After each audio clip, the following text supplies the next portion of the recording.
Welcome to chemistry planet. आज के इस वीडियो लेक्चर में हम डिस्कस करने वाले हैं classical treatment of simple harmonic oscillator. अब ये सिंपल हार्मोनिक ऑसिलेटर क्या है? सिंपल हार्मोनिक ऑसिलेटर का मतलब रहता है एक ऐसा ऑसिलेटर जो स्मूथली अपने पाथ पे मूव कर रहा है, जो कहीं भी डिविएट नहीं होगा। मान लीजिए हमने एक पेंडुलम यहाँ पे बांध दिया एक धागे के साथ में, और उसके बाद में इसको मैं डिस्प्लेस कर रहा हूँ। ये पेंडुलम यहाँ जाएगा, यहाँ पे जब मैं छोड़ूंगा तो यहाँ वापस आएगा, इधर जाएगा, फिर यहाँ आगे, फिर वापस, फिर आगे। अगर ये इसी पाथ पे बार बार आ रहा है, इसी पाथ पे ऑसिलेट कर रहा है बार बार, तो मैं इसको कहूँगा कि ये स्मूथली ऑसिलेट कर रहा है। तो मैं कहूँगा कि ये सिंपल हार्मोनिक ऑसिलेटर है, यानी ये हार्मोनिकली ऑसिलेट कर रहा है। अब हम ये सिंपल हार्मोनिक ऑसिलेटर यहाँ पे डिस्कस क्यों करते हैं? सिंपल हार्मोनिक ऑसिलेटर इसको भी बोल सकता हूँ मैं। अगर मैं एक स्प्रिंग के सहारे या ज़रिए से एक बॉल को एक दीवार के साथ जोड़ दूँ, मान लीजिए ये दीवार है, हमने इस पर स्प्रिंग लगा दिया और स्प्रिंग के साथ बॉल को जोड़ दिया। अगर मैं इस बॉल को खींच रहा हूँ इधर आगे, फिर छोड़ता हूँ, ये बॉल वापस आएगा, तो ये इस पर वाइब्रेट करेगा, ऑसिलेट करेगा। अगर ये स्मूथली इसी पाथ पे वाइब्रेट कर रहा है या ऑसिलेट कर रहा है विदाउट डिविएशन, यानी इधर उधर नहीं जा रहा है, ये बेंड नहीं हो रहा है स्प्रिंग, तब मैं इसको भी कह सकता हूँ कि ये सिंपल हार्मोनिक ऑसिलेटर। और जो एटम में मॉलिक्यूल्स हैं वो भी इसी बॉल की तरह बिहेव करते हैं, वो भी एक मॉलिक्यूल में आगे पीछे होते हैं, इसी तरह स्प्रिंग की तरह बिहेव करते हैं वो, यानी बॉन्ड जो है वो बॉन्ड स्प्रिंग की तरह होता है, और जो एटम्स है वो इस बॉल की तरह बिहेव करते हैं। ठीक है, इसीलिए हम सिंपल हार्मोनिक ऑसिलेटर का मॉडल यूज़ करते हैं to understand vibrational motion of a diatomic molecule. एक डाई एटॉमिक मॉलिक्यूल की वाइब्रेशनल मोशन को समझने के लिए हम सिंपल हार्मोनिक ऑसिलेटर का मॉडल अप्लाई करते हैं, इसको समझने की कोशिश करते हैं।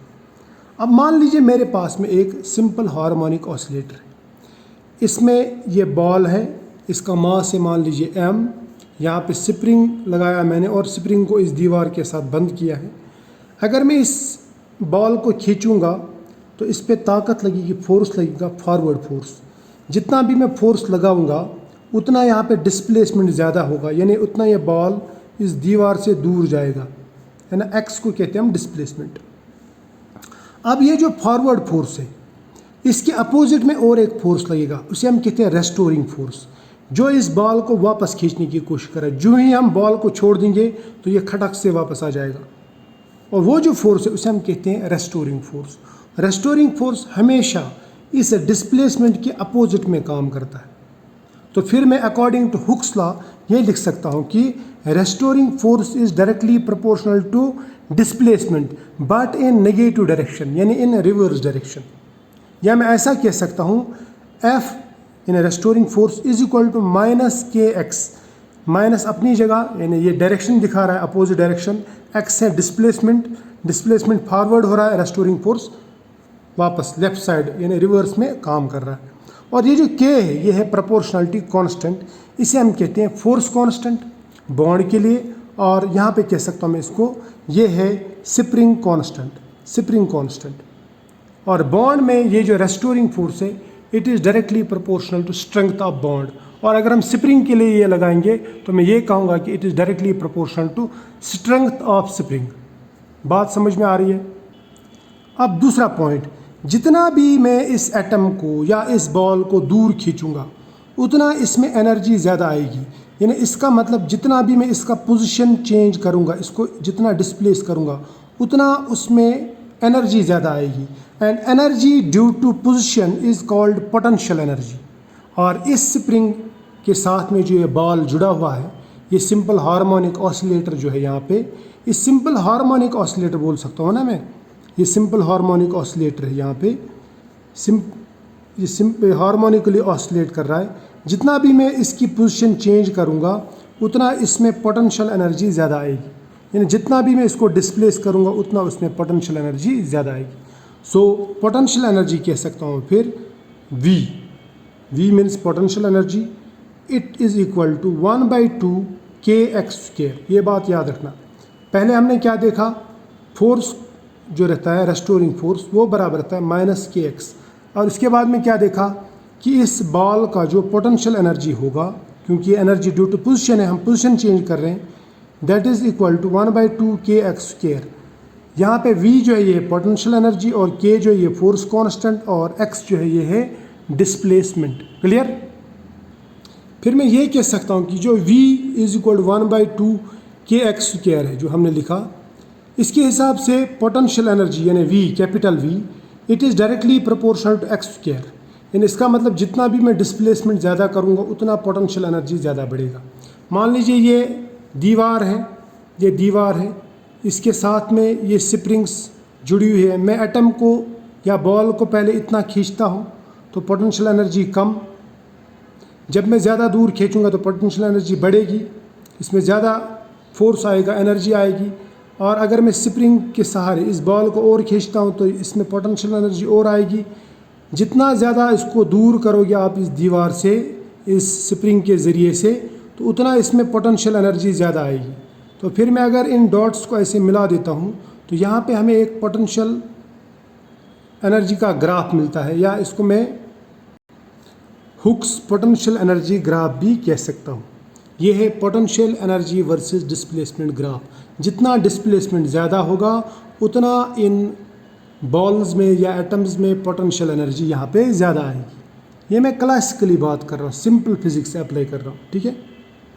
अब अगर हम इस सिंपल हार्मोनिक ऑसिलेटर की फ्रीक्वेंसी की बात करेंगे, मान लीजिए ये ऑसिलेट हो रहा तो इसमें फ्रीक्वेंसी भी होगी, तो वो फ्रीक्वेंसी हम दिखाते हैं न्यू से। न्यू ये v नहीं, ये न्यू है। न्यू बराबर रहता है 1/2 पाई अंडर रूट के इंटू एम। ये है ऑसिलेटर, इसका मास है m, स्प्रिंग के साथ जुड़ा हुआ है। स्प्रिंग का जो स्प्रिंग कांस्टेंट है वो है k, या फोर्स कांस्टेंट है वो है k।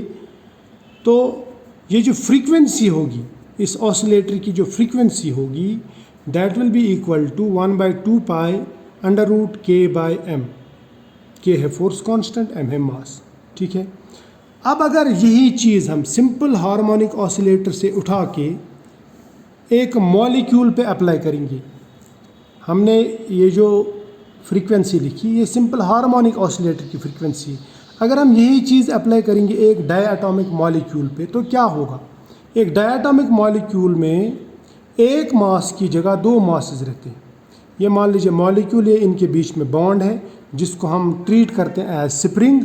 ये दो एटम्स है, इनके न्यूक्लियर है, और इस एटम का मास मान लीजिए m1 है, इसका मास m2 है, और ये स्ट्रेच कंप्रेस होते हैं। मान लीजिए ये हार्मोनिकली बिहेव करते हैं, जिस तरह एक हार्मोनिक ऑसिलेटर बिहेव करता है उस तरह ये भी बिहेव करेगा। तो फिर हम इसकी फ्रीक्वेंसी भी लिख सकते हैं, nu is equal to 1/2 pi under root K by M की जगह मैंने लिखा म्यू, क्योंकि यहाँ पे m जो है ये अकेला मास था, ये अकेला मास, और इसमें दो मासेस हैं, तो हम इनका एक एवरेज टाइप का मास लेंगे जिसे हम कहते हैं reduced mass. So mu is reduced mass. ये रिड्यूस्ड मास यानी म्यू ये बराबर रहता है m1 into m2 divide by m1 plus m2। ये हमने रोटेशनल स्पेक्ट्रोस्कोपी में ऑलरेडी पढ़ा हुआ है, ठीक है। तो इस तरह हम ये वाली इक्वेशन अप्लाई कर सकते हैं किस पे? मॉलिक्यूल्स पे, फ्रीक्वेंसी निकालने के लिए। और फ्रीक्वेंसी हम निकालते हैं हर्ट्ज़ में, ठीक है। तो यहाँ पे मैं हर्ट्ज़ लिख सकता हूँ, यहाँ पे भी हर्ट्ज़ लिख सकता हूँ। क्लियर? अब इनमें एक बात सोचने की, ये देखो ये जो इक्वेशन मैंने लगाई ये एक सिंपल हार्मोनिक ऑसिलेटर पे लगाई, और यही इक्वेशन मैंने एक मॉलिक्यूल पे लगाई। ऑसिलेटर एक बड़ा सिस्टम है, मैक्रोस्कोपिक सिस्टम है, मैक्रोस्कोपिक पार्टिकल है जो हमें नेकेड आई से दिखता है, और ये जो है ये माइक्रोस्कोपिक पार्टिकल है, ठीक है। और अकॉर्डिंग टू दिस मैकेनिक्स, ये जो क्लासिकल मैकेनिक्स है जो लार्ज पार्टिकल्स लार्ज ऑब्जेक्ट्स पे अप्लाई होता है, ये हम स्मॉल ऑब्जेक्ट्स पे एग्जैक्ट अप्लाई नहीं कर सकते। देखो क्यों? क्लासिकली ये कहता है कि हम एक वाइब्रेटर को, एक ऑसिलेटर को किसी भी वाइब्रेशनल लेवल में ले जा सकते हैं। तो फिर अगर हम ये अप्लाई यहाँ पे करेंगे तो फिर हम मॉलिक्यूल में भी कोई भी वाइब्रेशन करा सकते हैं, यानी वाइब्रेशन लेवल कहीं तक भी चेंज करा सकते हैं। इट कैन बी 1 to 1.1, 1.7, 1.8 या 2.5, 3.9, लेकिन क्वांटम मैकेनिक्स कहता है ऐसा पॉसिबल नहीं है। क्वांटम मैकेनिक्स कहता है कि दो वाइब्रेशनल एनर्जी लेवल्स के बीच में एक पर्टिकुलर एनर्जी डिफरेंस रहता है। मान लीजिए अगर एक वाइब्रेशनल एनर्जी लेवल है 1 पे तो दूसरा 2 पे होगा, तीसरा 3 पे, चौथा 4 पे, पांचवा 6 पे। इसे हम कहते हैं क्वांटाइजेशन ऑफ एनर्जी लेवल्स। तो क्वांटम मैकेनिकली सब एनर्जी लेवल्स पॉसिबल नहीं है। Quantum mechanically energy levels are quantized. कुछ सर्टेन एनर्जी लेवल्स अलाउड हैं, बाकी सब फॉरबिडन है। ऐसा नहीं है कि मॉलिक्यूल कहीं से कहीं पे भी जा सकता है। हाँ, स्प्रिंग को हम किसी भी हद तक खींच सकते हैं, स्ट्रेच कर सकते हैं, कोई भी उसमें ऑसिलेशन करा सकते हैं क्योंकि वो मैक्रोस्कोपिक ऑब्जेक्ट है। लेकिन छोटे मॉलिक्यूल्स में, इन माइक्रोस्कोपिक ऑब्जेक्ट्स में क्लासिकल मैकेनिक्स काम नहीं करता, वह अप्लाई नहीं होता, इसलिए वहाँ पे क्वांटम मैकेनिक्स अप्लाई होता है। वहाँ की जो एनर्जी लेवल्स रहती है वो फिक्स्ड रहती है, कोई रैंडम नहीं रहती, वो क्वांटाइज्ड रहती है।